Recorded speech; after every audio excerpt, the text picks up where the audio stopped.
بھی بالکل درست ہے۔ اب جلدی جلدی میں ان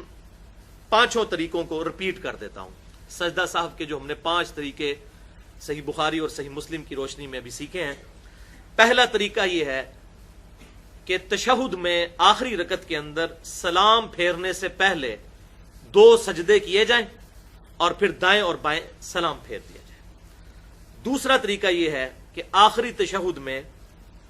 درود شریف اور دعا پڑھنے کے بعد دونوں طرف سلام پھیر دیں، اس کے بعد 2 سجدے کر لیں، لیکن پھر سلام نہیں پھیرنا۔ اور تیسرا طریقہ یہ ہے کہ یہی عمل کیا جائے، یعنی آخری تشہد پڑھنے کے بعد دائیں اور بائیں سلام پھیرا جائے، اس کے بعد 2 سجدے کیے جائیں، 2 سجدے کرنے کے بعد پھر دائیں اور بائیں سلام پھیر لیا جائے۔ اور چوتھا طریقہ یہ ہے کہ آخری تشہد میں درود شریف اور دعا پڑھنے کے بعد 2 طرف سلام پھیرا جائے، اس کے بعد 2 سجدے کیے جائیں، 2 سجدے کرنے کے بعد دوبارہ تشہد بیٹھ جائیں اور پورا تشہد پڑھ کے دائیں اور بائیں 2 طرف سلام پھیرا جائے۔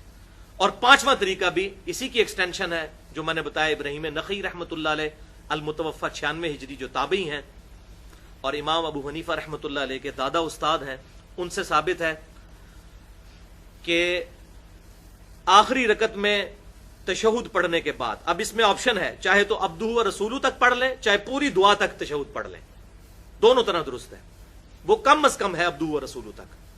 تو پورا بھی پڑھ لیں، اس کے بعد دائیں طرف ایک طرف سلام پھیریں، اس کے بعد 2 سجدے کریں، 2 سجدے کرنے کے بعد پھر مکمل تشہد پڑھ کر پھر دائیں اور بائیں 2 سجدے کریں۔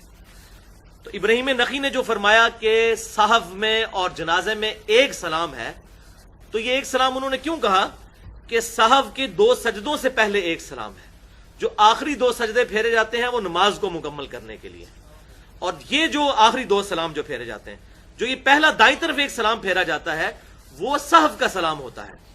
یعنی سجدہ صحف کرنے سے پہلے ایک طرف سلام پھیرا تو یہ صحف کا ایک سلام ہوا، پھر 2 سجدے کیے، اس کے بعد 2 سلام پھیر کے نماز کو مکمل کیا، بیچ میں پورے تشہد اور دعا پڑھنے کے بعد۔ تو یہ الحمدللہ 5 طریقے سجدہ صاحب کے مکمل ہو گئے۔